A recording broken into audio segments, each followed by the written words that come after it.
Up, everybody. What's happening? In honor of Greg, I've got some. No. Here we go. I don't have anything in mind, but I always drink this emergency stuff type stuff because it helps me so my throat doesn't get scratchy. But anyway, I'll hold that right there, and then I still have my my little table. Oh wow, there you go. Whatever these things are called from the conference that's sitting up there, and then I can turn over here, and I've got my contrary beekeepers and my logo. So even if Greg is not here with us, spiritually, I'm surrounded by him. Speaking of Greg, what happened to Greg? and Greg. I keep hearing Craig before you jumped on. Bruce was like, "Have you messaged Craig?" And I'm like, "Well, no." And I keep hearing Greg. Well, I was sitting there. I didn't know I had to hit enter studio, and like my camera's on, and I got the mute on and the camera off because kids are running through the house, and I'm like, you text me like I'm on. I'm like, yeah, me too. And Corey was like, you got to go into the studio. So, oh, nice. Yeah. So for the, go ahead, Bruce. No, you go ahead. It's your show. It's only us here.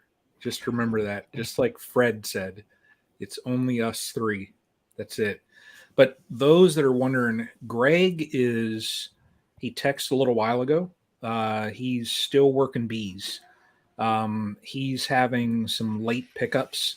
And, of course, that takes priority over jumping on a live stream. So, he'll be working bees. If he has time to jump on, he will jump on. But I think tonight also, I think I know my energy level is about that much. I think pretty much everybody is about the same way. So we're probably tonight not going to do like the Bob Walker and Lee show where they're on for 3 to 6 hours. It's it's probably going to be a good hour and 15 minutes of some bee chat. So hopefully that works. So Craig, are you tired? I'm worn slam out, Bruce. I mean, I am. We've got so much going on. We've got, of course, the bees, and that's our honey flows, dead on. So we're in the middle of that. We're still tying up some loose ends with some splits we've got. We're done raising queens, but the kids have baseball. They have Boy Scouts, and trying to get that balance between family life and work life. It's real hard sometimes, but it definitely keeps us busy. And, we were sitting at dinner a little while ago talking about, well, what all we have to do tomorrow. And we always pull an early batch of honey because in our area it's real light. Maybe a holly tree. I'm not really sure what the nectar source is, but we were talking about we need to go pull several supers if we've got it and the moisture content's right to go ahead and get that off. And it's never ending, but that's what makes it so fun. That's true. It is never ending. Yeah. Hey, do you guys? I see a comment there. Randy said that he hears an echo. Do either of you hear an echo? I don't hear one. So Earlier, my phone volume. I watch with my phone, and I've got a second screen over here. My phone volume was on. Oh, okay. So, Randy, if you still hear it, just let me know. But I think I eliminated that problem when I silenced my phone. Okay. It's a little bit of a delay. I could hear it, and I'm like, "What is that?" Last time that happened, I was like texting everybody. I'm like, "Hey, I'm getting some feedback," and I realized it was my phone that was on. Yeah. So, I just lowered the volume. Okay. All right. So yeah, Craig, it is. Well, you know what? Before we get even in talking about bee stuff, today was an important day. So we do have to, wish some people here a happy anniversary. Yay. So, she's Yeah. good. She let me come on and do the chat. So Yeah, exactly. So happy. Hopefully, you guys had a good day and we did. We had a great day. relaxed and enjoyed some family time. And so, but yeah, happy anniversary to you. Thank you, man. Thank you. We had a back blast today. She was off work all day, so it was a good Oh, day. that's awesome. That's awesome. That is cool. So we'd like to just recognize everyone that's on here. Of course, Craig, thanks for coming on. But we got all these folks that are kind of starting to check in here. No. There's no way we can recognize everyone. We just appreciate you being on here. We've got a lot of people we see on these pretty much every week, maybe even some new folks checking in here. So welcome aboard the Stream Team chat. And we appreciate you coming out and checking it out. And we've had some really good stuff the last few weeks. Really, pretty much every chat has been really good. But last week we had a great chat with Gus Mitchell on my channel the week before with Greg.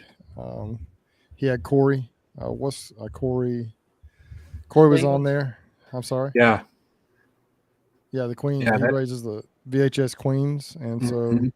he was on, and just it goes on and on and on. And we just appreciate everybody. Hopefully, you're finding value in this, and I know I've learned a lot. Just I've learned a lot from Craig the first time we had him on, and from Gus, and from everybody else. Really, it's been a lot of fun. So Yeah. Anyway, well, let's just jump into some bees, man. Craig, tell us what's going on your end. Well, a lot. We're finally getting to our nectar flow, so we're busy mainly right now supering bees, swarm prevention, supering bees, and getting ready to make some honey, hopefully. And we're tying up our loose ends with all our splits we made. We're going back through them. Any of the splits that didn't have queens, we're either going to combine back or we're going to outsource some queens because we don't raise queens all year. I mean, we just don't have time to do it. We raise our first couple rounds of early queens to make our splits and our nukes and whatever we're going to have to do. And then if we need queens after that, we normally buy them. We may start making queens again after the honey flow, just because our colonies are so strong at that point, and it's easy to make a split. And our flow's over early June, really, so it's still a good time to make splits and get them built up. But if any of our colonies go queenless right now or whatever, they're getting combined, or we'll buy queens outside. So it's just too time consuming to try to stay on top of raising 100 queens at a time, or even 40 queens at a time, and doing it right, with everything else we have going on. So that's where we're at. We're swarm control, supering colonies, and checking up on our loose ends on our splits. Nice. Well, that's been my issue with queens is I just don't have time to, because it's so time sensitive and everything's got to be done on day this, you do this, and on day this, you do that. And people are always trying to encourage me to raise them. And I just, I'll raise some emergency queens here or there, I'll draw some cells out that way. But as far as actually intentionally grafting or trying different queen raising techniques, I just don't do that. It's just hard to find the time to do that with my schedule. And honestly, the only reason we do our own queens at all at our level, I mean, with 100 colonies, if you can afford to buy the queens, it's a lot easier to do. But we've got some good genetics that we like. Finally, it's taken years to get to those genetics that we're going to try to keep. Now, we hadn't been raising our own queens but about 3 years and doing it really successfully. Now, we've been dabbling in it for years, but we've always it was easier to buy queens, but now it's getting so hard to buy early queens when we need to make our splits that we about have to raise our own early queens for that, or you never know if you're going to get any. Absolutely. Yeah, it's also sometimes you can find cells, but even that's hard early, So we were fortunate this year. We found some, I think, the end of February, and man, that gave me a head start. I've actually, I was really concerned because I had lost a bunch of colonies last year. And I'm like, man, can I build up? And now I'm up past where I was last year as far as numbers go. And, those pollination bees came back. It was 48 colonies, and then I split them all. And I think I got 44 out of it. But then I took 4 of those nukes from those original splits we made. And now I got 48 plus 48 is 96, just like boom, like that. And then, of course, I got all the other ones around. So It's around 150, 160 right now. Now, some of them, granted, are still nukes or double nukes. They're not really, they're not really big enough to probably produce this year. Maybe they will because, some of them are, because we did a lot of those splits early. Some of those things, like the ones I moved out to the pollination, in my last video, I showed them. Some of those things were just absolutely blowing it out. Now, it took them about a month to get going because I don't know if it was a little chilly or cold or whatever, but now they are just absolutely just killing it. Those are some of those cells we got. Some of them I think the cells took. Some of them I think they probably just did emergency queens of their own. Whatever it was, they're killing it right now. So awesome. But yeah, it's tis the season right now. I've just stacked up supers the last couple of weeks. Oh my. Stacked them up. That's what I did Monday. There he is. Look at him out in the. Oh man, that is awesome right there, Greg's. Look at that. That's a hard-working fellow right there, man. You guys know how it goes this time of year. I hate to keep missing these things, especially when there's got good folks like Gus and Craig on there. But there's only a few fellas who really know what it's like, and most of them are on here. When it's time to get the work done, you got to get the work done. And I hate to miss it, but just want to check in and say hey, and looking forward to spending some more time with you guys. How you guys doing? What are y'all up to? We're just chatting. Yeah. Chatting bees. Working and bees and I guess you guys up north are trying to dodge that cold weather. I'm amazed by that. Good grief. What's going on? It's up here. It's crazy. We brought packages back and it was, on the way back, it's 80 degrees. And, me and Dan are on the way back and everyone's, Brian especially, is throwing up all these swarm posts. And here we are trying to get these bees back and get them to folks. We get here and go to get settled in, get the work done. And then it's like lights out. It goes down back to an Arctic blast again. It's 30s at night. Today's high was about, 53. And we've got 1 yard that we're growing out with packages. And here we are. It's going to be probably midnight, 1 o'clock by the time we get done doing that here. But I don't know how to work this camera here this way. But wow. We've got one little test yard here with some different genetics. And we're putting a package in first to get things going. And then we're going to requeen here real shortly as soon as we can get our grafts on, which is supposed to graft today. It's just been too dang cold. There's no sense risking it. Man. But anyways. Crazy. So is it a new yard, Greg? You're just starting this yard, or is it one you've had over there for a while?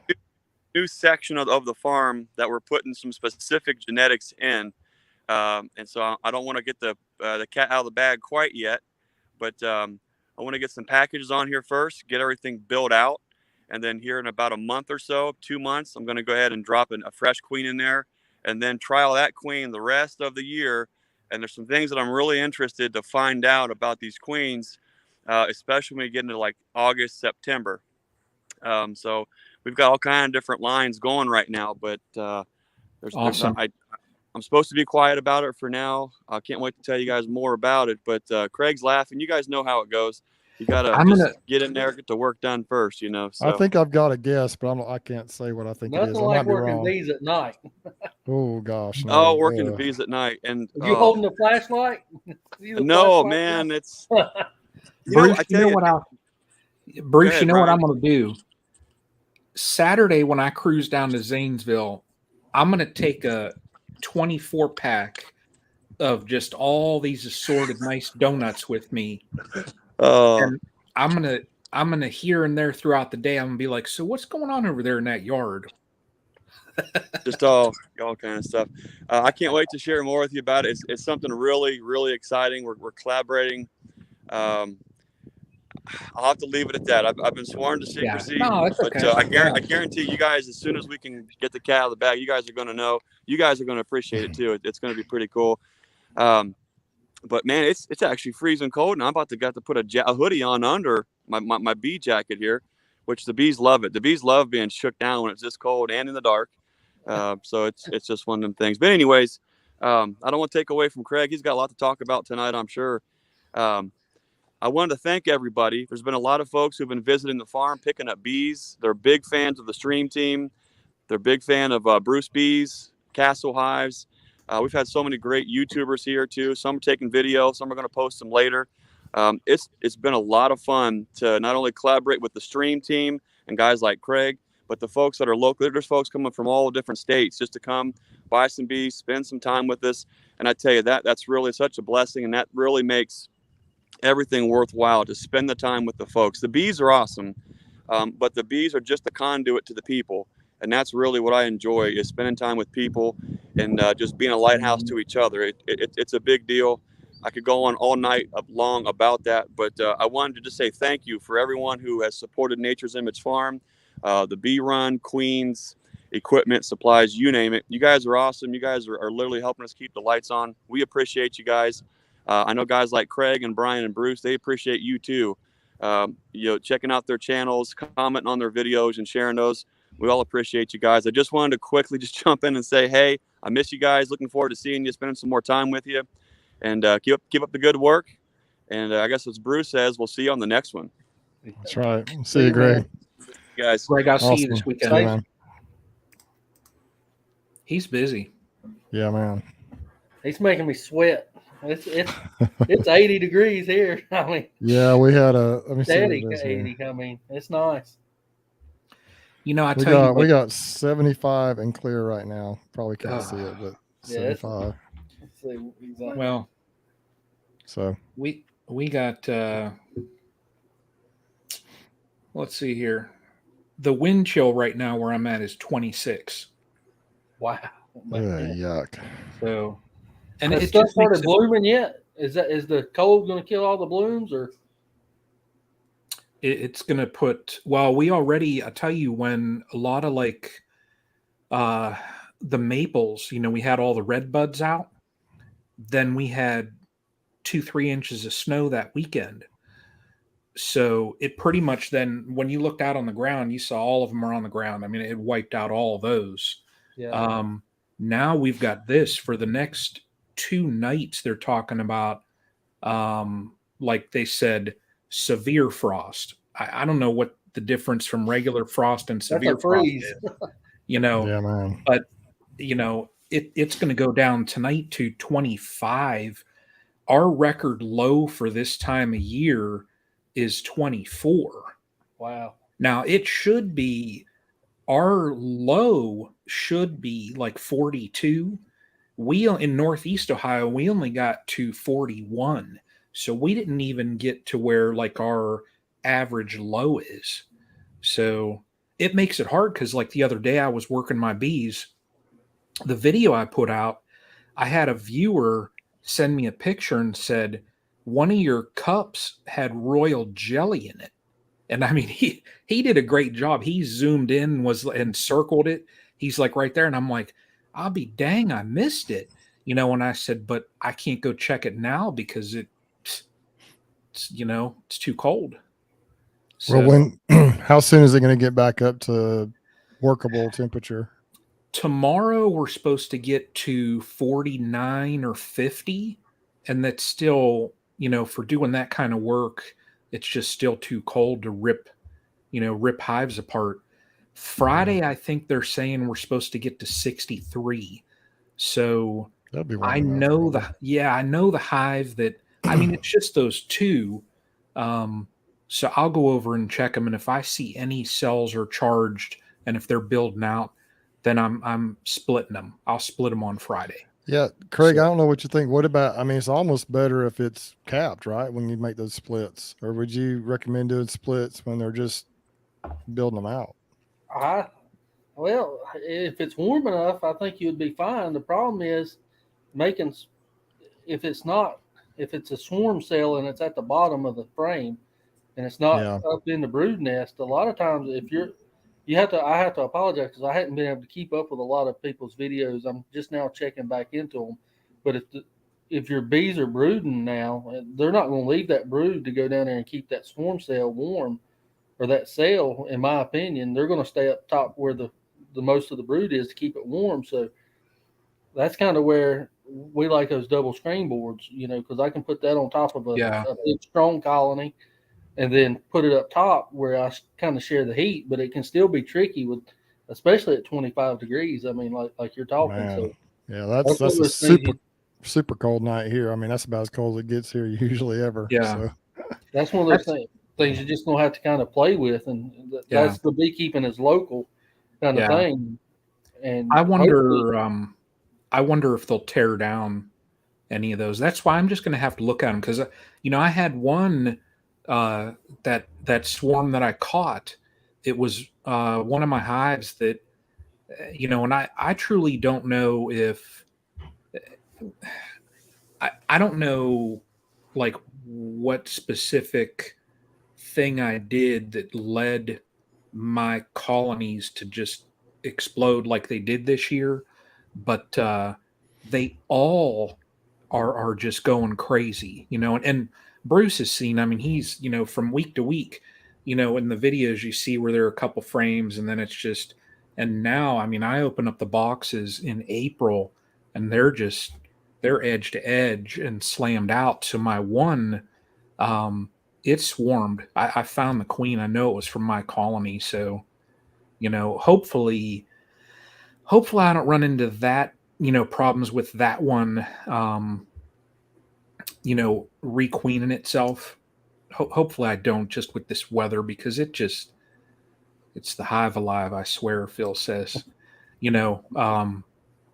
That's that roller coaster of Ohio, though. I've said that before. Our weather truly stinks. It just really stinks. So one thing, if you need that split, you may want to do is, I mean, put it on a bottom board and screen it off. Bring it inside. yeah, Bring it in, for a day or so, and let it stay warm inside. I mean, just make sure they've got some water, and I wouldn't leave them in there, too long. But yeah. it's. Are you bringing in a lot of pollen still? I mean, Oh yeah. So yeah. Oh yeah. That sounds like it's more of a cold snap, doesn't it? It's not going to be Mm. a week where it's just going to bear down on you. It doesn't sound Yeah, like it. it's mainly like, I mean, even today where we got to 41, I mean, you'll still see one here and there going. Now, they weren't out, they couldn't have been out working anything, just because even like looking in my yard, we are polluted with dandelions right now. I mean, polluted. Our yard, oh my gosh. I don't know how many hundreds of dandelions we got just in my yard. They weren't even open today. Because, I'll look out and, like the beekeepers do, you look out and you see the dandelions. And before I was a beekeeper, I could care less about them. But now I look out and I'm like, oh, I saw a dandelion, And, but today they weren't even open. So, as far as them going out and working stuff today, they probably weren't. Tomorrow, when we get close to 50, they'll probably be out working some. So Dan says, cut that, sell out, and buy a queen. Dan, I have queens from Jose coming in a week and a half. I tried to time that out about right, but you all know trying to time out a specific week is, Oh yeah, it's tough. Especially up here. So yeah. Where John says, you're not polluted with dandelions, you're blessed. And that's about, you should just see them in this area. So yeah. We have them, but I don't see many bees on dandelions in our area. I don't know if it something else, blooms around the same time that they prefer more, but very seldom do I see a bee on a dandelion. What about you, Bruce? How about down there? I don't pay attention much, but I haven't. I just can't say yes or no. I think it depends on the year as well. Probably. Yeah.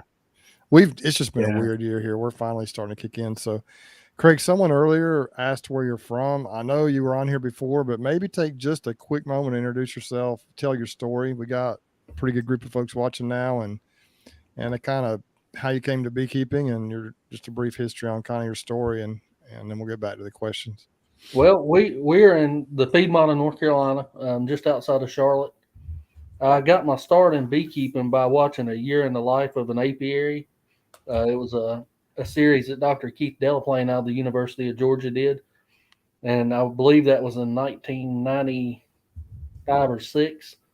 So we're going on our around 25, 26 years of beekeeping.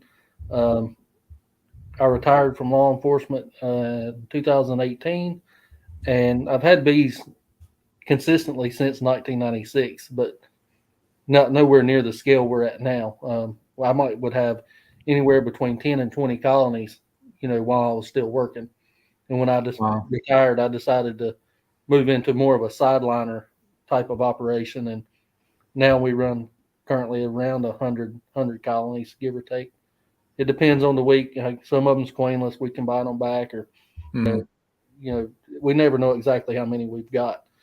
People ask, "Oh, well, how many hives do you have?" Well, it depends on the week. Because if one's not cutting it, we just shake it out and move on, or combine it with something else.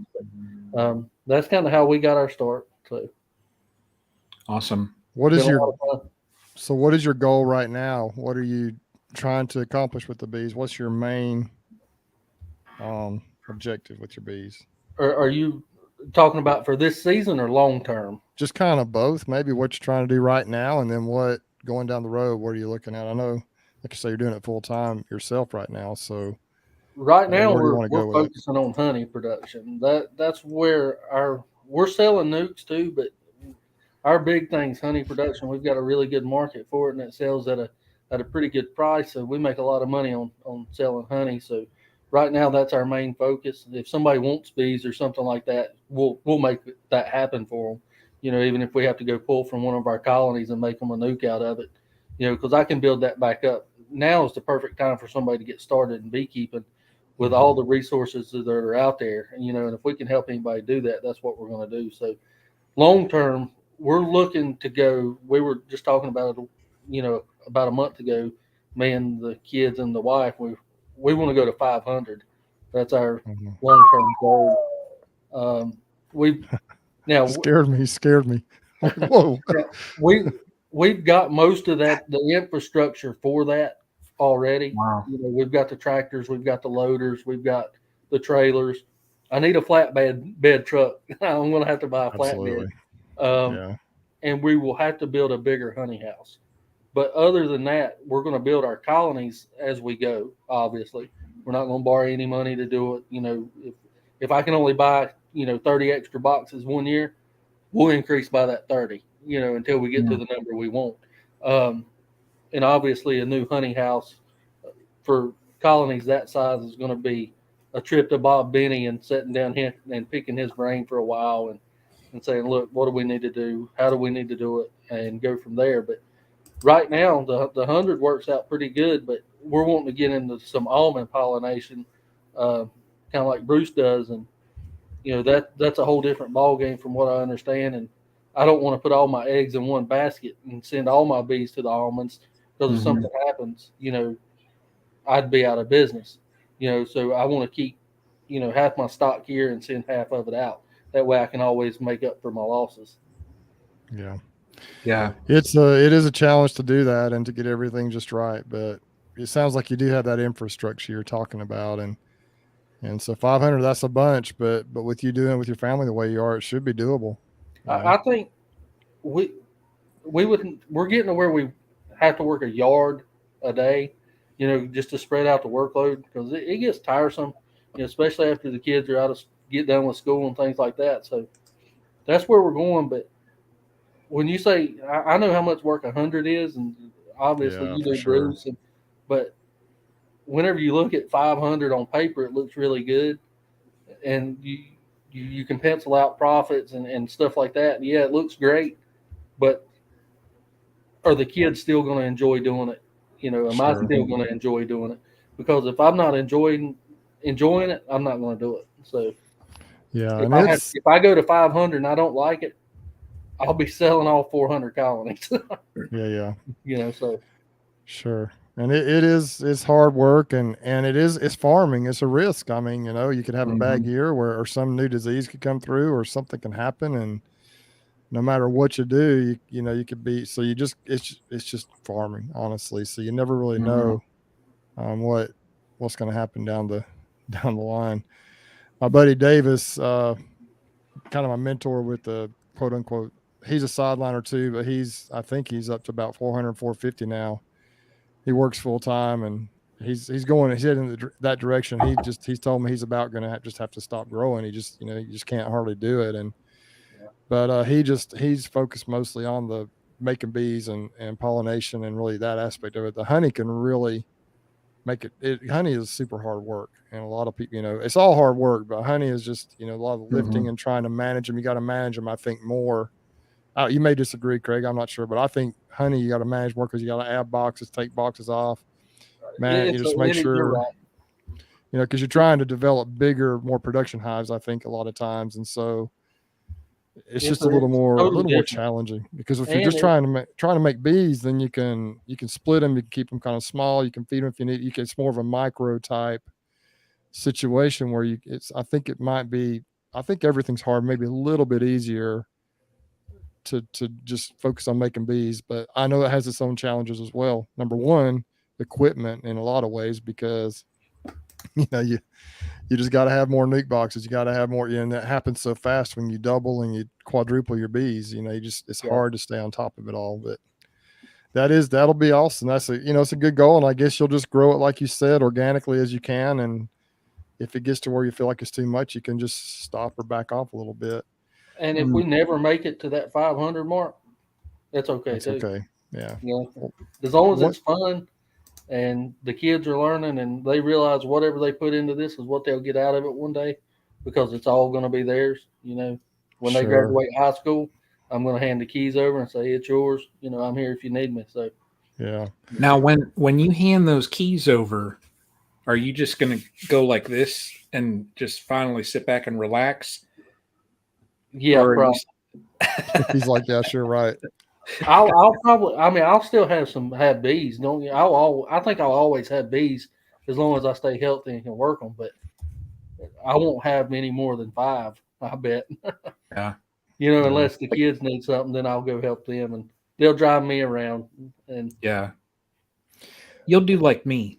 You'll just have a couple, and just like what I did the other day when I was building my new hive stands and all that kind of stuff, whatever, I got my plastic chair that I set right out there. And, when I want to take a break, I just go over and I grab the chair and plop it and I sit down a little bit. And, I get one of my, let's see here. I get one of these, and I just extend it out and I sit on the chair and I hold it out and I film them sitting at the entrance. And when you got 500, you can't do that. And no, it's funny you say, 2 or 3 hives, because I honestly feel like I learned more about being a beekeeper when I only had 2 or 3 hives. I could really be a gentle beekeeper. I could get in there, not wear gloves, and I could. Yeah. The people that can work, 25 colonies in a yard and not wear gloves and get their hands stung off. Hey, you're amazing to me, because it goes good until we get to that 5th, 6th, or 7th colony open and all them alarm pheromones is everywhere. And then, I don't like pain. I've never liked pain. And when they start stinging my hands, I'm putting gloves on. Yeah. And it makes it harder to beekeep in gloves. It's a harder thing. So when I had 2 or 3, I feel like I was a better beekeeper, if that makes sense, because I didn't have to worry about getting through a yard of 30 before the rain came in, or make sure I got everything done, because it was 2 or 3 colonies and I could take my time. And I felt like I learned more and could really read the bees better. Yeah. When I didn't have the extra stress of, knowing I had to get something done. Right. That's true. That's what I enjoy, though, because even like at the number that I want to get to, if I get to around 10, I think for me, I think that's the top end of where I want to be at. But you can still kind of enjoy it just because you don't have to get into every single hive every time you go. You kind of know where they're at in the middle of the season. If you want to crack 1 or 2 or 3 open just to kind of look at some frames and spot a queen, you could do that, and enjoy it. So, yeah, that's all the beekeeping I want to do is right there. That's it. Yeah. And we've got our season pretty much ironed out. We know, like as soon as I pull honey off, we were feeding, because we were running singles, and we were taking everything off and feeding our colonies back. We did that for several years. but the feed bill is getting so expensive, and you had to be on top of it. I mean, immediately to get that feed to them. I mean, you couldn't wait. I mean, sometimes it'd be dark and you're still out there feeding bees, but we're going back to a deep and a medium now to help alleviate that problem. We're going to leave a medium on that through the dearth, and we're still going to feed them. I mean, we're going to trickle feed them through the dearth also, so that because we'll want to do another round of splits again after to make up for summer losses. And our bees are notoriously known for going queenless after the honey flow. Really? Yeah, we lose a lot of. Why do you think that happens, Greg? I think it's failed superseders. Bees typically like to supersede after a honey flow. They've made their crop of honey, and a lot of times you'll have a colony supersede its queen after, especially a 2-year-old queen or older, after the honey flow. And I don't know if it's just weather or the dearth that causes it, or bad sales or what, but we have to go through our colonies and requeen several of them, and you've only got that sort of 3-week period before they become laying worker colonies. So as soon as we pull honey, we're in our colonies. If they're light on feed, we're feeding. And if they're what's that? I'll go ahead. And if they're light on feed, we're feeding. And if they need a new queen, we're buying a queen to put in there because we won't have any on hand then. I see Richard on here, my friend from up just north of here, and you follow, and then Grammy's on here from Ozark, which is I actually have bees in Ozark. I've got to meet her one of these days and just put a name with the face. But Brian, you got a few super chats come through, man. That's awesome. I know. All good people. Jason, Bohemia Bees, and I got to get talking to Jason about next January. That's all I'm going to say about that. So, but appreciate that, Bruce. I appreciate you didn't have to do that. I tell everybody you don't have to do that. So, but it's just it's the work that goes into this and everything, and especially you're kind of you're kind of the technology guru that's helped this thing really get kind of kicked off. You've been doing it for a long time, so we appreciate you doing what you're doing, and anyone out there that we just appreciate any of us. If it's on our channel, we appreciate that. So, but I gotta say though too to Chuck, Niners Nation, that guy, he is awesome. He every single time I do a live, he throws that super chat out, and I tell him, and I'll message him sometimes afterwards, and I'm like, stop that, thank you, and great guy. I like watching his stuff, and he just got. I'm waiting to see what he cooks, but I met him on like kind of in a grilling scene, like the YouTube kind of grilling crowd is where I met Chuck. And he just got himself a pretty decent looking grill. So I'm curious to see what he gets cooking. So Chuck, I'll be waiting for that, buddy. So when it comes to the YouTube, a lot of people just wonder, like, if I get to 1,000 subscribers, 4,000 hours of watch time, I'm gonna start making money. And what they don't realize, Brian, is that I think I'm at about maybe $6 or $7 per 1,000 views. And so it takes a lot of views, and everybody's a little different on that. Some people have more than that, some people less, but it just really, it takes a lot of views to make a lot of money, decent money on YouTube with the ads. And so these super chats and things like this really help. If I know, Brian, you've got a couple of affiliate links on some of your videos, the Hive Alive, the Apame, and things like that. And so every little bit helps to just keep the channels going. And I pretty much put, whatever little bit I bring in with YouTube pretty much goes right back into my bee account to help out with just furthering what I'm trying to do, both on YouTube and with the bees. And so I didn't mean to get off on that tangent, but I just that's okay. And it I was just looking today just because one of the affiliates, Apame, and I'm I'm no big beekeeping star where I get a lot of money from that, but like you said, anything I get, I just put back into it, and probably with what I get tonight, and then the other Apame, I think I'm looking to get another Apame hive. So, and I just funnel those that do give any bit of money. I funnel it all right back into the yard. So, And everybody will see that just because I got the new stands and now I got some Apame hives over there too. So, I was just looking at my stats here. My rate per mil, which means dollars per 1,000 views right now, is $5.33. So there you go. Anyway, off of that, I didn't mean to get on that tangent, but once you I break can barely turn the camera on, so yeah, I can barely turn a camera on. I mean, so yeah. Craig, you're well, busy. You mentioned that. I would encourage everyone on here to go and subscribe to Craig's channel if you haven't. He's got some really good information on here. And Craig, I'm going to compare you a little bit, even though you do things differently, to Gus from last week. You know, you guys both are kind of full-time. You call yourself a sideline. You're really a full-time beekeeper is what you are. You know, not commercial as in thousands of hives, but you really are a full-time beekeeper. And so both of you guys have a lot of years of experience, a wealth of knowledge, and you're sharing it on YouTube. And so if anyone wants to really go in there and see some people that have really good basics when it comes to beekeeping, Craig right here, I've learned a lot watching his stuff. I met him at the Hive Life conference, same with Gus, and I met Gus on one of our pop-ins here. I saw him. I think I met him at Hive Life, but I actually realized he had a channel for the first time, if I remember right, that night. And both, you know, you guys are both, you know, you do things quite a bit different in some areas, but there's so many people just like you guys out there that there's just a wealth of knowledge. And I've gleaned a little bit from you. The double screen boards, that's one thing I'm for sure going to try and get a few of those and try.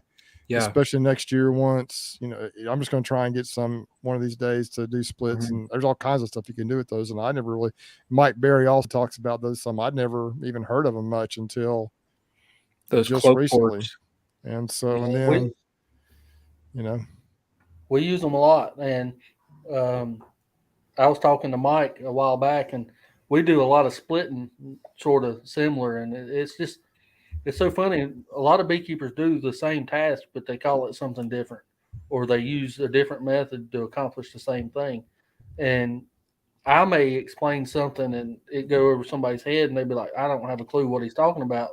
But Bruce or Brian may explain it, and they'd be like, oh, yeah, I get it. But it's technically doing the same thing. So the more of us that can get on here and talk and share ideas, the better the beekeeping community is going to be overall. And right now is the perfect time to start beekeeping if you want to be a beekeeper, because all the information that you need to be successful at it is out there. You know, I read the Hive and the Honeybee. I've read it completely.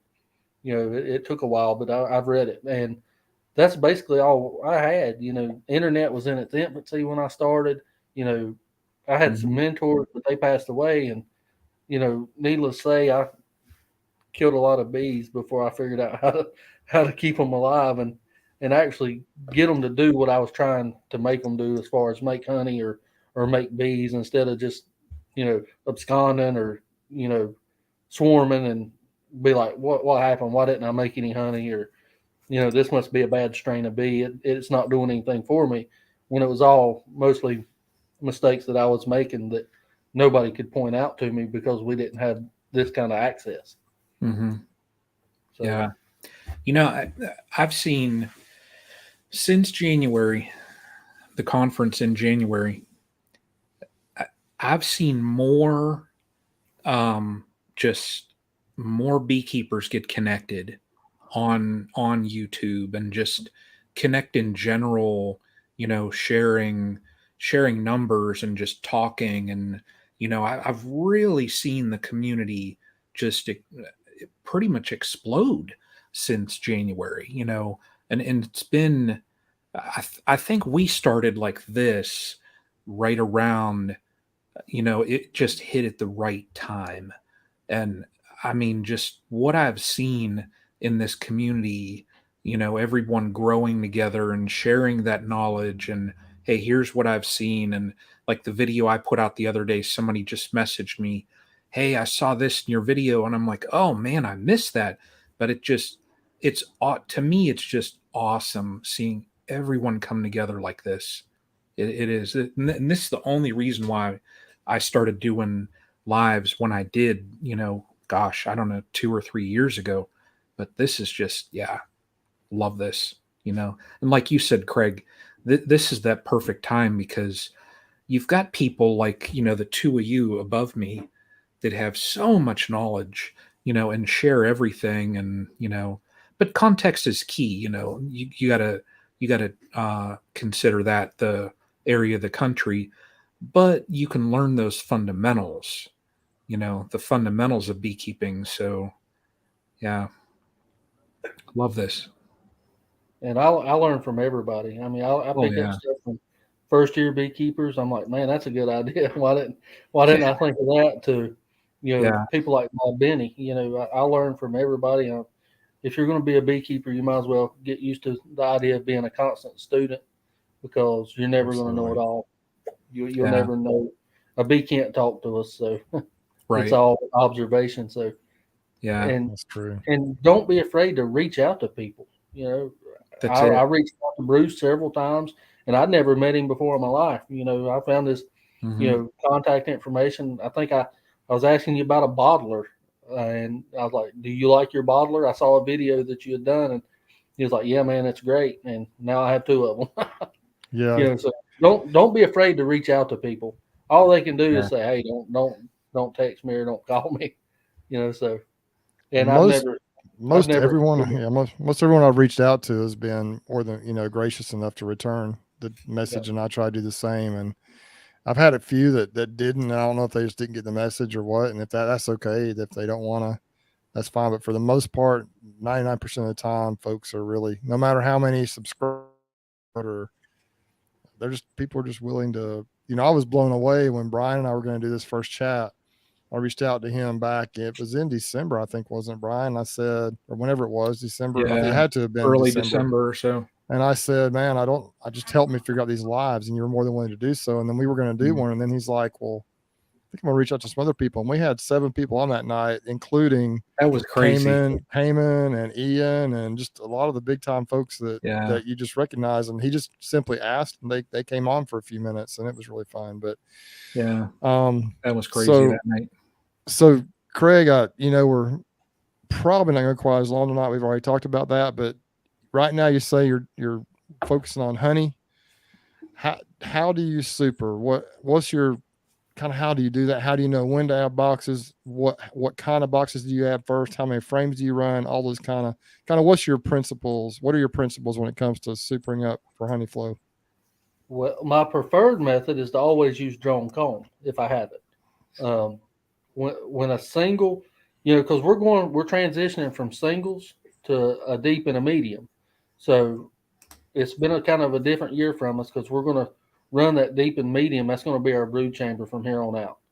Or if we decide we don't like it, we're going back to singles. So I can't say it'll be forever, but financially, I think it's going to be good to alleviate some feed cost. And it gives them more room in the spring, and you don't have to be quite as on top of them, to worry about swarming as much. But right now, what we do is, it's hard to say, because we equalize first in the spring. We'll go through all our colonies, we'll equalize them, we'll get them all basically the same strength throughout every yard. And when we do that, we're in there, we know what we've got to make our splits with. And after we make our splits, we like to see that single full again, obviously with bees. We'll leave enough brood back behind for it to fill up. And whenever they're 7 frames of bees, we add a box. And we use drone comb, because that immediately gives the queen a place to lay. Foundation, in my experience, doesn't do anything to prevent swarming, and it's hard to get that first box of foundation drawn out, especially when you're using a deep and a medium, unless you bait it with a deep and then go back and cut the burr comb off the bottom, the extra comb they're going to draw, which is a lot of time savings, but it gives you some wax. But we'll put that drone comb super on there, and that becomes a brood box. That's not for honey, and we'll leave that alone. And when that's filled with bees, we put another one, just stack them on top. And we don't like to super 5 or 6 at a time, because we're still growing and we're building our outfit, and we may need that super somewhere else. Say this colony that we stack 5 supers on is not going to make any honey, because some colonies just don't produce as much. Yeah. We've wasted those 4 or 5 supers on that colony where they were only going to draw one super of honey themselves. So we like to do it weekly, and we will under super if it's a really strong colony. We'll under super it. But our biggest thing is we like to take a bait frame, so to speak. We'll take one of those medium frames because our honey supers are all mediums, and we'll take that honey or that drone comb that's already in the box, and we like to either have brood on it or just nectar's fine too, and we'll put it up there in the next box of foundation that we're trying to draw, and that's a bait frame. And once they see that, they'll start working. Yeah. What I found too is, and I learned this principle from Tim Ives years ago, and last week talking to Gus, he's got a totally different philosophy on this, but Tim talks about supering boxes, not supering, what's he do? Basically the whole box and not just frames. In other words, so what he'll do is he'll put, and this is kind of how I've done it over the years since I've learned this principle from him, is he'll put his drawn comb above foundation. Those bees, what I found, it seems like, first of all, the queen is very hesitant to cross foundation. So it's almost acts until they draw it out. It's almost like a queen excluder in a sense from her getting up in the honey supers. And secondly, those bees want to connect that comb. They want to connect it with above. And so you talked about under supering. That's kind of the same principle. They want to connect that drawn comb above with the brood comb beneath. And so what they'll do is they'll start drawing that out, usually in the middle. And then, but that darn queen, man, as soon as they have those brand new cells, she'll start laying in there pretty quickly. Yep. I mean, it won't be fully drawn out. She'll have eggs in there sometimes if she's a motivated queen. And so you got to watch it. But that's how I've drawn a majority of my comb in recent years, especially for honey medium boxes. And, but this just Tuesday, I was off yesterday instead of Monday this week. And I went out and I kind of am not really a test, but I'm kind of trying on those pollination bees where I made the splits, and I put some queens in there from Jose and from my buddy Josh.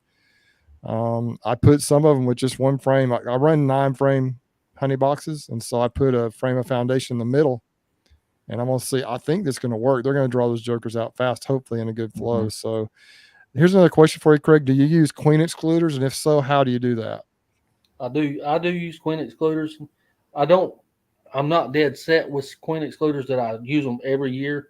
If I have time, I'll put them on. If I don't, sometimes the year just goes crazy and we just extract around brood if we have to or whatever. But I like queen excluders, and I don't believe that a queen excluder prevents you from making any honey if you use it right. A lot of times what we'll do is we will, and it works better with drone comb than it does foundation.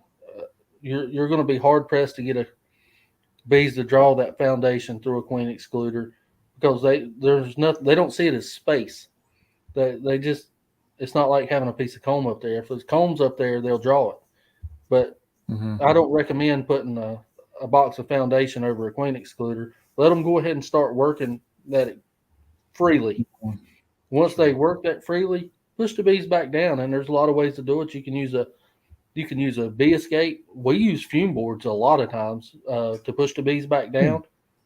And do we sometimes leave a queen behind? Sure we do. I mean, that's just the cost of it. But we push them back down with either a bee escape or an escape board or a fume board and get them back down. And then they've got that comb up top. Those bees will hatch. They're gonna keep that brood warm. They're gonna go through it and pass it to stay with the brood. So once you do that, you're pretty good. I mean, you can keep going. You can bait it. You can under super it, like Bruce was saying. And I can't tell that a queen excluder causes you any issues if you do it right.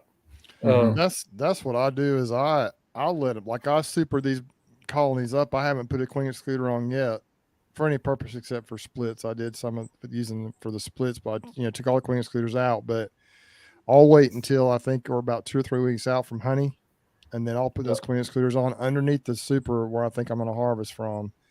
And I usually just kind of shake the bees down out of there. That's the way I do it, just for the event of time, because it takes so long, some of those other methods. And then I just put the queen excluder on there, and they go right back up through them, and they almost as if they didn't. Now Gus did mention something that I think is probably important. What I'll do sometimes, I'll put a little stick up in the corner or something to give them a little bit of an upper entrance, and For that seems to drones. be a good idea. The drones and also just the bees, maybe helping. And Gus talked about how with his queen excluders, he feels like it's critical that you use an upper entrance. And I don't really have upper entrances. So if it's a really packed out hive, if we're stacked up pretty high, I'll stick a stick up in the corner. I've done that for years. And those bees do seem to like that. I don't know how many of them bring honey in through that or nectar in through that upper entrance, but I do see bees going in and out. And I know it also can help with ventilation. I think in the heat, I think it can also help to have that corner just propped open a little bit, but you got to be careful. Make sure it's a strong colony. Cause if you get into a dearth situation, they start robbing, then it can get crazy.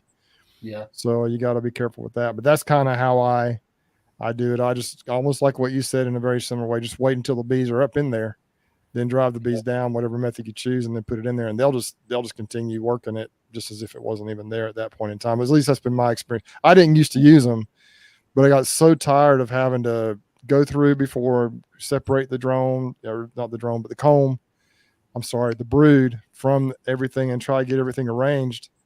I just like sticking that excluder in there, like you talk about. The brood hatches, it emerges, they backfill with honey, and then you got you drawn out. You got you some honey up there, and the bees are happy, and that's kind of what I've done. Yeah, that's the same as us. Now we don't have upper entrances at all either. I like that idea, especially leaving it open a little bit, because we have to manually go back and let the drones out. I mean, yeah, just a little, probably 1/4 inch stick. I mean, just a tiny little stick. I'll just find something right there by the bee yard, just break a little corner of a stick off and make sure the bees it doesn't take a lot of space for those bees to get out. Mm-hmm. But I usually try to put like bricks or something on top of my hives. They don't all have that, but if I can do that to help weight it down, because it'll lift the whole, like it's not just that corner, it'll be like a crack, right? All the way back where you lift it up. But before long, they'll kind of propylize that in, except for right by that stick, or they figure it out, and it does seem to make them kind of happy. And I like that's what I've started doing. And I actually got that idea from Tim too. He's like, you've got to have an upper entrance if you start stacking these things up. I also like what you mentioned about keeping track of how they're doing and then adding as they need it instead of just putting 5 boxes on there. Right. That happened to me just yesterday. I was going through them. It's so weird when a flow hits, because you're thinking, man, the flow's going to be hitting, and then you stack some boxes on there, a couple of boxes, and nothing's happening. You're like, man, what's the deal? These bees aren't any good. And then you crack that joker open, and it's white wax and honey to the top, to the lid. Like within like a week or just 5-7 days, they all of a sudden are just packing it in. And so yesterday I had a colony. Mm-hmm. I actually went back yesterday evening and looked, and I think it had 2 deeps and 3 boxes on there. And it's just a booming colony. It's doing well. I even pulled a split from that back in the early spring, and they're still just blowing it out. And so I peeked in, I went around, I had some extra boxes on my trailer yesterday coming in. I'm like, the comb, I'm like, well, I'm just going to put those on some hives. So I put it on the 3 hives across the street from their driveway coming up. Went over and peeked in, and I'm thinking, man, they got plenty of room. And they had, it was packed out like honey, white wax everywhere on that very top box, just full of bees. So I'm like, holy cow. So I put 2 more boxes on it of drawn comb, and I'm sure they'll have it filled out too. So some bees just do that, some don't. I mean, it's just amazing. Every bee is not created equal, how that works, but it's crazy. It's fun to see, but I don't think it's a great idea just to stack 4 boxes on there. And it, like you say, I mean, some hives just don't fill them up. And if you do that, you're kind of wasting resources. Right. I mean, one hive might make 10 supers of honey, and the other one won't make enough to get through the dearth. I mean, it's just hard. It's hard to say, and it's a balancing act, just like everything else. Yeah, and you have to play the game, or they're going to teach you a lesson. And we don't have it all figured out ourselves. So I mean, we're getting there. We're trying. Yeah. Yeah. Hey, the question on here, I don't have any experience with those type of splits. I've heard of them, but I've never. When I looked into doing them one time, and it seems like a lot of labor to do it. Our splits are real easy. We take whatever box we're splitting, we put a queen excluder on it, shake all the bees out, or shake all the bees down into the bottom box. Put a queen excluder, put our brood up top that we want to use. They'll move up. cover the brood and equalize the colony. The next day we can come back and add a cell. I've heard of the Demery method, and I think there's several different things that it can do. I think it's like used for swarm control and splitting, but I've never really used it. Yeah, I've never looked into it. So yeah. Let's see here. Text Beekeeper, Craig and Bruce, do you all keep notes on your hives, number them, et cetera, et cetera? If so, can you go over some of the methods? That's a good question. I don't number them. I used to keep a notebook in the truck, but I would forget where it was at. Now all I do is I write on the lid with a Sharpie. Whatever notes I need on that colony gets right on top. It'll last a year or so before it wears off, and it works really well. Interesting. I do the same thing, and if you look close in my videos, especially like these pollination bees, where I'm doing a lot of stuff at once. Now, if it's just like in my backyard or just a few hives here or there, or I'm not trying to really accomplish as much, having the hives kind of be at a certain level, I may not keep notes as much. But on my splits, like when I did those 44 splits, I had no idea what was in there. I mean, I kind of did. When those pollination bees came back, I didn't have any idea. Just, you can't remember 48 colonies, what's in them. So there's a couple of things. What I tried this year, I heard this idea at the Hive Life conference. Actually, you can use a carpenter's crayon, I think they call it, or something like that. Yeah. It's like a wax pencil type thing that you can get. It's like 95 cents or something. And I tried that. Problem is, I have a hard time keeping track of it. For some reason, I just tend to lose those jokers. The black ones, especially, hard to kind of keep track of. And what happens over time, I'm seeing the stuff from like February when I first used it is starting to wear off a little bit, but it's still there. But I end up, I've always got a couple of Sharpies in my truck. And when I can't find my crayon, that black one, I had a black, a yellow, and a red one. I use the black one and the red one a little bit, but it's just for some reason I have a harder time keeping track, and they'll break because it's a crayon basically. But that works really well, and it's just kind of like a grease or a wax type, crayon thing. It works well. But what I might usually use, what I might say also for Texas Beekeeper, and I want to thank him too. He got one of my little models. Thank him for that. So check out Ian. He has a certain set system that if you notice on his hives, now I'm sure you could email him and ask him, and he's told me before what exactly he does, but he has a little card on each of his colonies, and he has certain marks that he does right on that card, so he can just go by and look. And I don't know if he has like a certain color for certain things, but he has a card on every one of his. So, and I don't know if you get a laminated one and then maybe something like something that you could mark on that. But Ian, I know, uses cards. So everybody uses a different system. Gus says he uses duct tape. I did that, Gus, but what happened is that duct tape over time will kind of break down, but by then you usually don't need to worry about it anyway. So, but really my most typical system is I use bricks, and where I've got bricks in certain areas like in Ozark, if it's turned, if it's flat and it's turned sideways, that means everything's good. You got a queen, you got eggs, everything looks good. If it's turned on its side and facing forward, it means that colony's in question. I don't know for sure. I haven't seen a queen. They might be in the process of getting mated. That colony is still in question. I don't know what's going on there. And then if I think I learned this from Mike Brown, one of his videos, if the hive needs more space, if it needs to go up, you tip the brick on its end, and that means it needs more space. And so I actually use that strategy on Saturday. I think I was up in Ozark. I had something that needed to happen too. And so I just put that brick on there vertically. So when I went back up there a couple hours later, I could remember which ones I needed to either put more honey boxes on or expand. Some of them were nukes that needed to be in 10 frame boxes, or another nuke added on top. And so many ways to do it. Actually, there's Mike right there. But I as far as like using, I can't get fancy with it. It just takes too much time, and I don't keep a notebook. I'm not an organized person. I'm kind of like you, Craig. I just figure out something on the simplest way works. If you watch my my pollination bees where I'm adding the queens from Brian there, he's organized, he got a notebook, but queens from Jose and Josh, I had like on Jose's, I had UQ, which is Uribe Queen. I had had a date when I added them. Yeah, you're awesome. And then when I went back and found the queen, I put like 418 was the date. I think I put E for eggs, Q for queen, and then I put a check mark if I saw her. And if I marked her, I put a check mark with a line across that. So I knew that I'd seen the queen, marked her, she was healthy and everything's going on. And then Ray queens, I put RQ for Josh Ray's queens and so forth. And so anyway, there's just different ways to do it. You have to figure out what works for you. I had a friend that put pins, like different colored pins on the top. He'd stick a pin in there for like a cell, a different colored pin for, and he just, or maybe 1 or 2 or 3 pins meant cell, virgin queen, mated queen. Anyway, there's all kinds of ways you can do it. And with ours, we try to keep it simple because I may not be the one reading it. One of the kids may be reading it and saying, yeah, this one says QR, queen right, Yeah, exactly.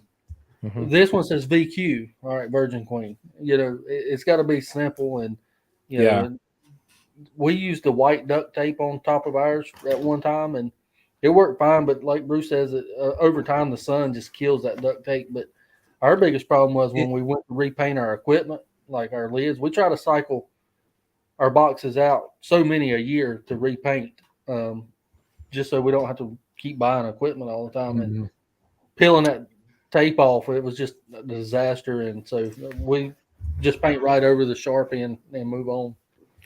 Hey, I had a kind of, if we could segue a little bit, I had a question earlier, Craig. You were talking about queens and how you lose a lot of queens. They go queenless after the honey flow. Yep. So my question is, one of my goals this year, and I've already kind of made a big dent in this is to have younger queens, younger average queen age.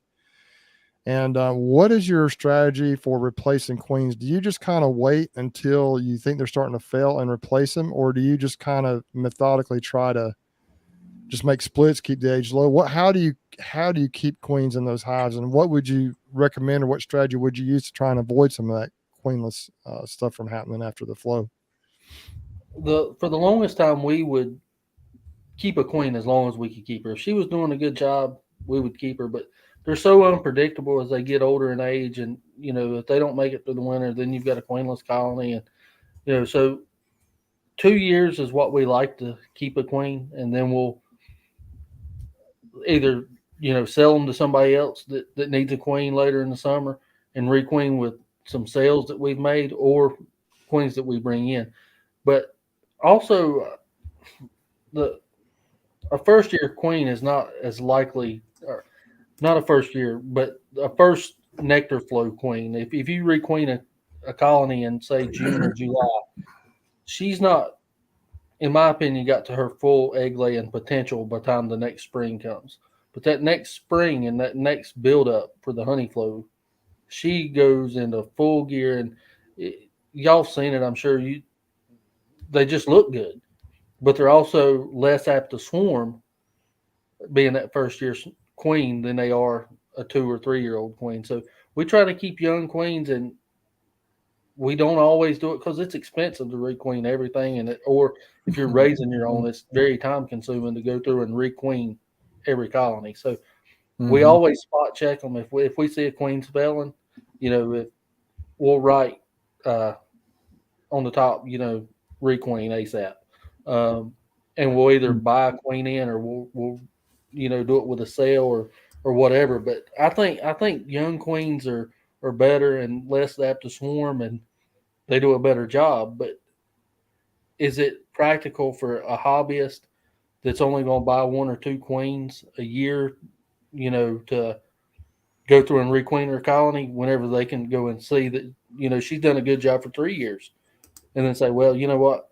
All right, this 4th year, she's not cutting it. I can get a queen in, a week, put a new queen in there. So that's just something each individual beekeeper kind of has to figure out on their own, their strategy. But we're moving more toward the commercial thought on it of requeening every year, at least every 2. I had an interesting strategy. A friend of mine told me. I've learned I would say in the last year, I've learned so much about beekeeping that I just had no idea. And one thing that he did, I started noticing, he's actually kind of the commercial guy just down south of London here in Florida. He's the guy that we He has some bees here in Alabama and also in Florida, but he talked about, I noticed he was breaking down splits like in September. I'm like, man, isn't it too late to be doing splits? Wow. He said, well, as long as they're on cotton, you're good. The follicle flow is going to kick in. So he was doing splits with cells like in September. And he told me this trick. Now, I'm not recommending people do this because everybody has to do what they think. He said that, cells are usually $5 a piece, if you get them locally, $4 to $5 a piece if you can get them. And he recommended, you could drop cell. And we did this actually when we split back in the winter in February. We dropped a cell on everything because at $4 a piece, a new queen is 30, 35, even $40. But if you can drop a cell in there, you can get 4 or 5, even 6 queens sometimes for the price of one, queen cells for the price of one queen. And so he said that a lot of the commercial guys, he said one of the tricks of the trade is, if I remember correctly, now it's been a few months ago, is that they'll put cells in pretty much everything they have. And then a lot of those colonies will kind of requeen themselves if they feel like they need to then with a new young queen. And I thought that was interesting. I don't know if I'm going to do it or not, but $4 a piece, you really can't go wrong there. I don't think, honestly. Mm-hmm. But then you don't know necessarily what your genetics are going to be really, so that is a risk there. I know Gus was real big last week on trying to, and I think it's great. I'm going to look into this more of kind of raising like what you do some also, Craig, early in the year, just your best hives, you make your own queens. And so that's important too. If you're getting cells from somebody else, you don't really know what you're getting, necessarily.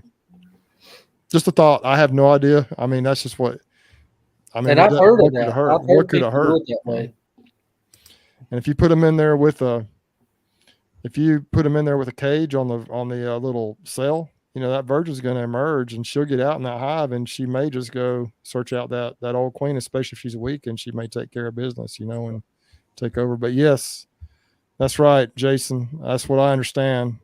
And obviously I think some of those cells will get destroyed, but the ones that don't may go ahead and I think the bees figure it out and they end up hopefully in a better situation. But I may try some of that. I haven't had any problems doing that. I mean, we dropped those in late February. I just put cells in everything, and pretty much I think I ordered 45 cells, and I probably had 3 or 4 out of all those that went either drone layers or queenless or whatever.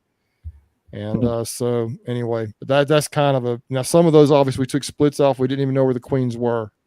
Right. And we just pretty much dropped cells in everything. And so some of those obviously were colonies that already had a queen in them. Right. And so that they didn't, I don't know, but I don't know what happened. We just made, but we had a tremendous success rate or take rate with those cells that we dropped in there. Really probably what I would have always thought was too early before, but they did well and they're still doing well. And I like to requeen with a double screen board. I know y'all hear me say the double screen board a lot, but I'll leave the old queen at the bottom, pull a couple frames of brood up top, drop a cell in, let her go out on her mating flight, come back mated. If she doesn't, guess what? I'm out nothing. I just recombine it to another date or till I get another queen in or whatever. But if she does come back mated, let her start up there in the top. Then whenever I'm ready, I go into the bottom, find the old queen, kill her, get rid of her, whatever I'm going to do with her. Then I've requeened that colony. It also works with swarm cells too, the same thing. And I saw a comment that Mike made over there, and it is harder to requeen a colony in the summer dearth. It absolutely is. It's very hard to do it. It can be done, but bees are less apt to accept a queen, in my experience, right after during the dearth. So to aid in that, we like to feed that colony. Anytime we requeen a colony, we want to keep 1-to-1 sugar syrup on it and make sure that they feel like they've got plenty of food. It just brings their stress level down, and it's a lot more successful anytime we're trying to introduce a queen if they have some feed on them. Yeah, that's something I've got to learn. Last year, I was taught a lot of lessons with all the loss I had. I had the best year ever with honey, and then I had the worst year ever with losses, I think. I probably had as equally bad percentages before when I had fewer colonies, but when you've got 150 colonies and you lose 40 or 50 of them, that hurts a lot more than if you got, if you got 15 and you lose 5. I mean, it hurts either way, but man, you're just out there cleaning up dead outs, hive beetle slime, You know how It's it is, money. Greg. It's a lot of money. It's money, but it's also just so discouraging, and it's just very. You know, I made that video. I made that video. It was in July or August, and man, I was just honestly, I was just depressed. I was like, man, here I am making these videos, and I can't even figure it out. I was so upset, but then I became determined, and that's when I kind of decided to really listen to what Cayman and kind of his strategy of great queens, dead mites, and proper nutrition. And so, you know, this year I think I've done better with that, but we're still early. And this year's been a weird year because the honey flow is late, and I've been worried. I've been like, man, my bees are looking pretty good, but they usually good this time of the year, but they're not packing the honey in, but they're just starting to do that a little bit. So, and I split them down harder this year than I ever have before. I mean, I made those splits earlier than I ever even considered doing it before. And maybe it's going to pay off for me. Matt and J Habitat says, what is Jose's Queen Company? The California Beekeepers, Uribe Honeybees is the name of that company. You can find them on any social media, or the California Beekeeper social media. It's just called California Beekeeper or Uribe Honeybees is what it's called. There it is. So here's the deal, Brian and Craig. Before this video, before we started, we said we're going to go an hour and a half tops. Here we are at an hour and 18 minutes, and now we've got 75 folks watching. It's the most we've had the whole time. Mm-hmm. That's what happens every time we think, man, we're going to close it out early, and then 12 more minutes. It peaks right when we decide we're going to start winding it down. So 12 more minutes. I don't know. Maybe we might go just a couple of minutes over, but we're going to work towards kind of winding it down a little bit. Yeah. 11 minutes, 10, 9, 8. Listen, that's about how fast it seems. Listen, if anyone out there has a particular question for Craig, just put it in all caps. Keep it kind of simple, and we may try and get those questions in real quick if anybody particularly has that question. There have been some really good points made already, and there have been some really good questions. But anyway, and I just want to say it. Let them know that, hey guys, if you've commented on one of my recent videos, I hadn't got back to you, but I will. We were scrambling just to get that video out to you guys, and we've got some more stuff in the works, but I appreciate you watching, and I will answer your question. It's just going to take me a few days to get caught back up, and I'm still trying to watch your guys' videos and catch up on all that. So I hadn't forgot about you guys, and I've actually been thinking, I wonder how their season's going and things like that, but I just hadn't had the chance to sit down on YouTube and go through it and talk to everybody. So everybody's busy. For that. Yeah, I actually went out yesterday and Saturday too, I think. And I'm like, leave it up to Mike. Leave it up to Mike. Before the government told me I had to shave, I had been growing it for about 2 years, something like that, 18 months. It's going to be off for a while, unfortunately. Some obligations that I have, but at least shaving once a month. I got my like, look at that, them gray stripes going on in mine. I got the skunk patch, man. It just goes right down to the top. But look at that, them two like gray. I don't know what, you know. And honestly, it's a lot cooler in the summertime, so I'm not complaining. Oh, yeah. I like my beard, and the bees kind of bounce off of it when it's short like this instead of winding up like a corkscrew in it and popping you. So no doubt. It's not too bad, but about 18 months, is how long it takes. Hey, Brian, put that comment back up from Richard about every time he gets in the bees, because that is a very important comment. It's up a little ways. Yeah. Because I think I am humbled every time I go in the bee yard on how much I don't know about bees. And I think that even the long timers would say that. I mean, you just learn something from them. Every year is different. Every hive is different. Every colony is different. Every day is different. And it's a very humbling experience to think that we've been granted the opportunity to what is Greg talk about what is it about these bugs in a box? Yeah. I don't listen down under. My son now, he grows a beard that could just rival anyone out there. He just has the biggest, thickest beard and has had one since he was in high school, honestly. But I've grown 3 or 4 after 2 or 3 days. I gotta get it off my face. I just don't like it. Like this morning, I had some scruffle and like like a 3 days worth of shadow, and man, I have to just get it off. I can't stand it on my face. My son tells me once you're through the first week or two, it's fine. But I just like, ugh. I just don't. I didn't recognize myself when I shaved. I was like, "Who is this guy?" Oh my goodness! My wife came home. She's like, "What have you done? You don't even look like the same person." I'm like, "Well, it'll grow back a little bit, you know." Brian's looks like a possum. Brian's looks. Look at this. They're just ripping. No respect, Brian. Mike said I look like Wolfman Jack. Oh man! Oh goodness gracious! Listen, if I was going to grow one, I don't think I'd grow it in the middle of this time of the year anyway, because it's about to get hot. Mine was getting so long I would zip it up in my veil, you know. Whenever and you want to talk about, then you have to get up there with a pocket knife and try to trim it out with an open veil in amongst 40 bee colonies, and you're like, man, one of them gonna get me here in a minute, or I'm gonna cut myself. Yeah. So shorter is better, really. I mean, yeah. I've just always been more of a clean cut. I just never have. Who knows? With the beard my son grew, I probably could grow one, but I've just never. Now, when I was in college, I tried to grow a little mustache. It's like it just had nothing in the middle. Did you do like the Fu Manchu and you curled it up? And no, it never got that long. I had to get it off. But I played a little college football, and my teammates made fun of me because I had this little mustache going with nothing in the middle. It was decently thick over here, but now it would grow in the middle, I think. But back then, it just wouldn't do it. So, but those guys, they just relentlessly made fun of me. So I shaved the joker off after a few. Bruce, I shaved every day for like 22 years, and I was over shaving, and I'm like, I'm not going to shave again for a while. And it's been on hit or miss for a while, but it's Bruce. You might remember, you were trying to grow out and look like Raleigh Fingers. Remember Raleigh? No, never. Yeah, but I remember who you're talking about. Yeah, baseball pitcher, wasn't he? Yeah, and he had the curl. Yep. Yeah, like going back in time.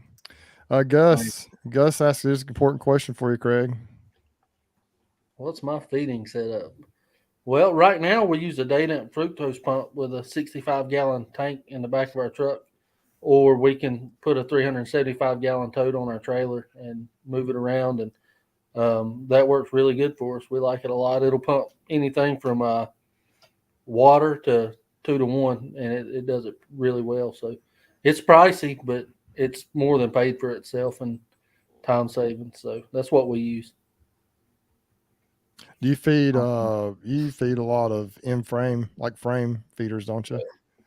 Well, both buckets or frame feeders. I really like division board feeders because it's as simple as lift the lid off and fill it up and move on to the next. But you can do so much different things with the way you feed. I mean, you can trickle feed and get the bees to do different things, draw comb or put weight on. But our main go-to feeder is a division board. And if we're trying to put weight on, we'll throw a bucket and a division board feeder on it. And if we're just trying to stimulate them to draw comb, we'll use jars with 1 or 2 holes put in the lid or different things. I mean, a lot of times we use a mason jar in the summer with just a little block of wood with the hole cut out in it to keep it stable. And we'll use that to trickle feed the colony just to keep that queen pushing forward just a little bit, because she's naturally going to back off her laying. And I like big, strong colonies going into the winter. So that's why we do that. Michael asked the question if I'm starting to make any honey. And just last week or two, Michael, the bees have started. We were talking about that a little while ago about how they're just in one spot in particular packing it in. I've only got about, I think 14 or 15. I've put out well over 100 boxes of drawn comb. I've only got 14 or 15 left, and they'll be on, I imagine, Saturday. I'll have them on colonies somewhere. Is that a honey super? Well, that's a frame feeder with your little machine. With your little 3D printer. DC was sitting there asking, he's saying division board feeders. Oh, okay. Now, I'm not that fancy that I have a 3D printed little feed setup, but now I don't even know if they still call them division board feeders or not. That was They the call term. them frame. They call them frame feeders, don't they? Frame feeders. We learned it years ago as a division board feeder, but it's just a frame feeder, and they make them in deep, shallow, or medium sizes. So, yeah. Mm-hmm. I'm almost getting like Fred tonight. I got all these props over here. And we used a mother load actual frame feeder. It's made by Mother Load Products in California, and we like them really well. They're pretty good. Yeah. 2.5 more minutes. Using deeps. What? Mike's gonna. He said he's about out of mediums. Yeah. I'm telling you. I don't know that my kids could lift a deep super of honey and carry it to the trailer or the truck. Man, that's heavy, isn't it? It's Probably heavy. 70, 80 pounds sometimes, I think, isn't it? Yeah, that's why we use mediums. I mean, yeah, just because of the weight. I would rather run all double deeps, but with my work staff, yeah, it's just not possible. That is true there for Mike. So even if he goes to deeps, he's got that lift that he uses. So,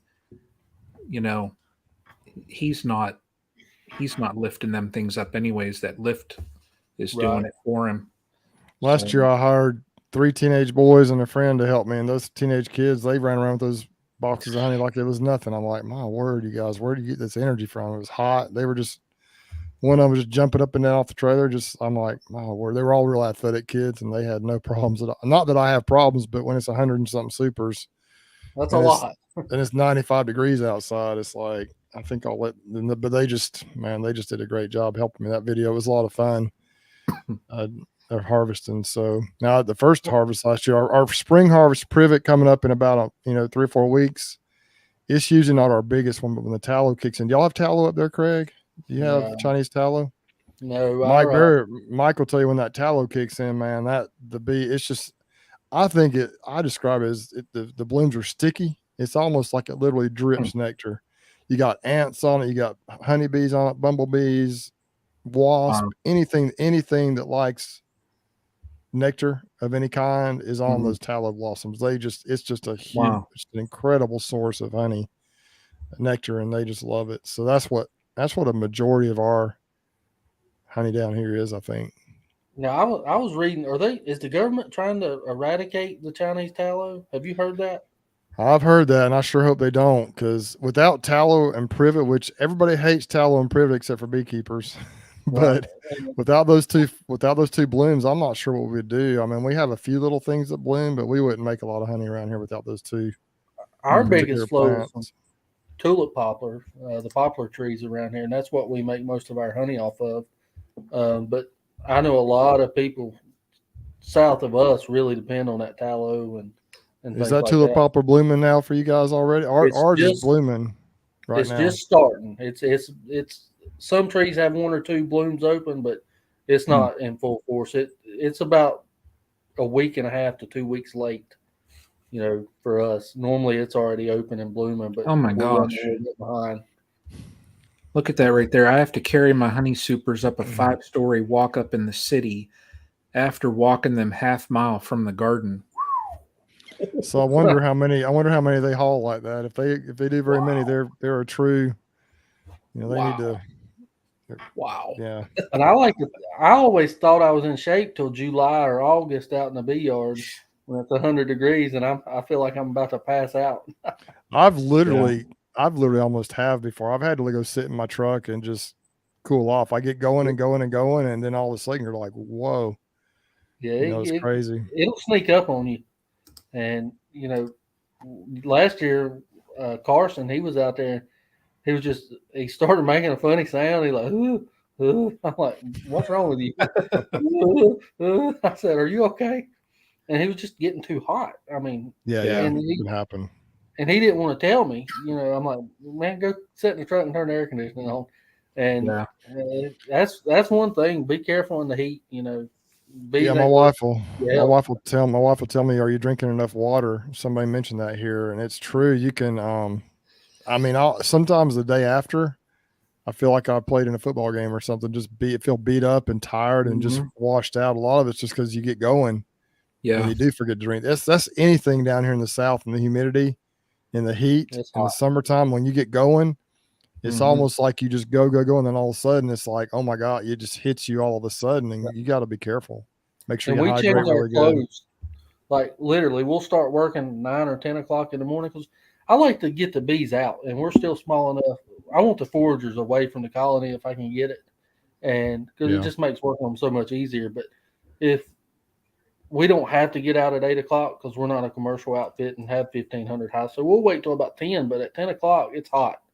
And between 10 and 6 in the evening, we'll have to change our clothes 3 times because they're just soaked through. Yeah.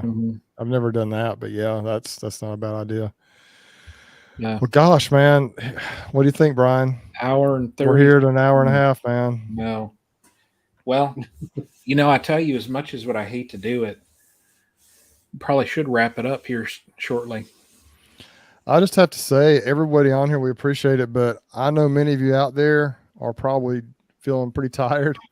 Greg is run down. I think we all probably are. Yeah. It's just, and Brian, you got the bees, and you also have a lot of other stuff going. Craig, of course, I know you're probably a little tuckered out as well. But we just appreciate all you guys for being on here. I know anybody that's working bees, especially if you've got quite a few, or if you really are obsessed with it like I am, it's just going to wear you down, not only physically, but mentally too. You just you think about it all the time. I know I do. I'm always figuring out what I can do better. And I vacillate from, oh my gosh, it's too much, I just need to quit, to I want to double. And that goes back. There is nothing in the middle. You know how that is. It's so fun and easy. It's just to me, it's just so fun to split bees and to just see what they can do. And it's just stressful. I mean, it's different than having 1 or 2 colonies out there. I wouldn't want to replace them, but I could afford to just replace those 1 or 2 if I had to and start over next year. But I worry constantly, am I doing the right thing? And I've been beekeeping 26 years. Am I doing the right thing? Am I doing the right thing for my bees? Am I going to get them through the winter? Or are they going to make it? And it's stressful because if I lose 100, that's a lot. It sure is. Yeah, it is. And I don't know that I would recover from it. We have insurance on our bees, but it doesn't cover just them dying. It only covers like fire and theft. So that's a constant stress. Even though I think I know what I'm doing most of the time, but I don't count them until I see them in the spring again and they're thriving. So it's a lot of stress. And absolutely, the kids are like, they know as much as I do almost, it seems like, but they're like, you think it's gonna make it? I'm like, yeah, I hope so. We've done all we can do, so yeah. Good stuff, man. Well, it's been a great chat, and we felt like it'd be good to get you back on, Craig, and see kind of where you're at with everything. It sounds like you're about where I'm at, maybe a week or 2 behind where I'm at, but doing a lot of the same type stuff. And it's really fun. There's so many things we could talk about with these chats. We could go all night, but we really just wanted to kind of come in, check in for about an hour and a half. And I know it's Craig, for those who weren't on here earlier, it's his anniversary. And so we didn't know that. We didn't mean to pull him away from that. No, but you guys have probably already done some stuff to celebrate that, but still you need to get back to your wife. And it's you guys are looking at 9:37 on the East Coast. Down here we're at 8:37. So we do appreciate it, guys. Appreciate everybody. Thanks for having me, guys. It's always an honor to talk bees with you guys. And good talking. And just reading through the comments, and it's amazing to see how many people are actually into beekeeping now. And I just want to see it continue to grow. And if I can be a small part of that, that's more humbling to me than anything else. So I appreciate it. Appreciate it. It's been awesome having you on here. And everybody go check out Craig's channel. It's called the Sideline Beekeeper, Craig Branch. And it's really some valuable information there. Go check it out, see what you think, and you'll learn some tips and from someone who's out there doing it, every day. And he's just got a down to earth, no nonsense approach. Hey, this is what I'm doing. This is why I'm doing it. And it's just straight shooting, straight ahead, straightforward stuff. And the thing I also like about your channel, Craig, and we haven't talked about this much tonight, you have a little bit, is that Craig involves his family. I mean, like you say, your kids, your family knows a lot about the bees, and they're able just to jump in and do pretty much whatever you can do, it sounds like. And so that's another aspect of his channel that I really like, is seeing those kids out there, you know. And then at the end, you give credits for who was the cameraman, who was this, who was that. It's kind of fun to see on those videos. Honestly, I take some of the still pictures you may see in my videos because I know how to use my big camera, my DSLR better, but any video recording that's done is typically done by my 9-year-old. So, wow, that's awesome. 10. He's 10 now, but I can't do it all. I can't talk and video, and I just got that.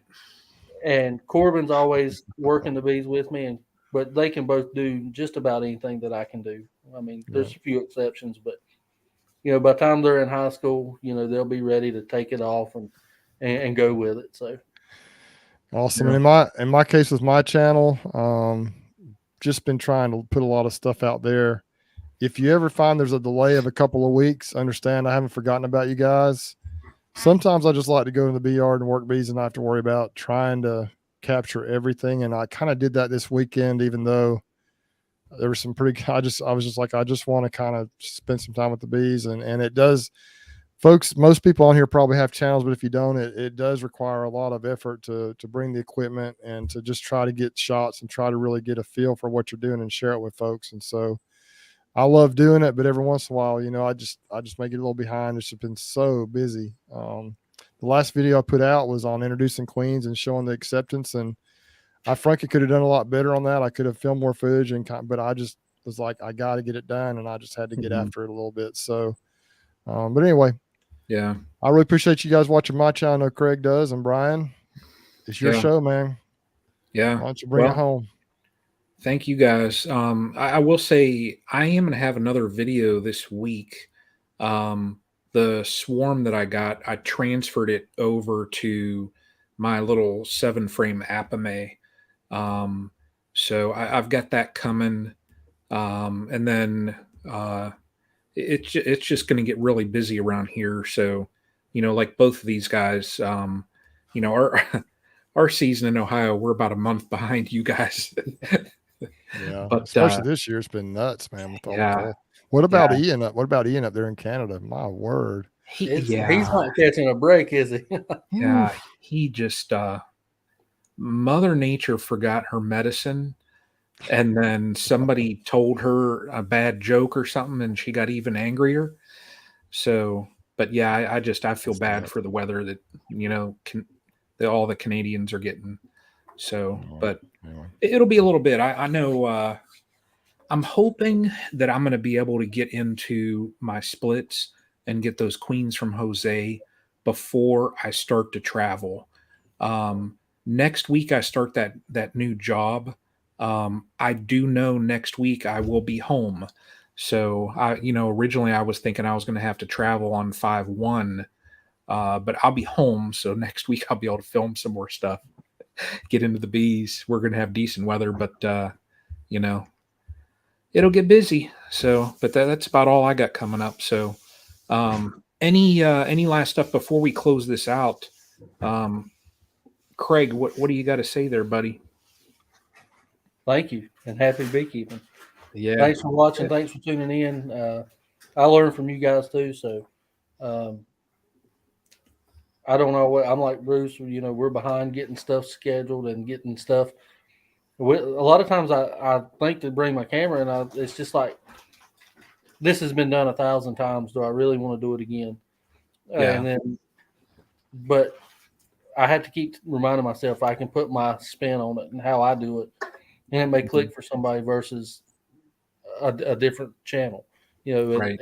Everybody's channel is not the same, and everybody don't learn the same way. So if I can do it a little different, or just expose them to the way I do it, it may help somebody. And if it helps one person, hey, that's good enough.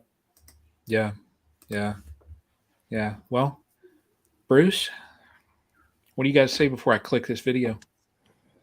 Well, y'all take care, be safe, and we'll catch you on the next one. That's it. We'll see y'all. Thank you for watching, and thank you everybody that threw in all the super chats. So that's greatly appreciated. So everybody take care, and until the next stream team chat.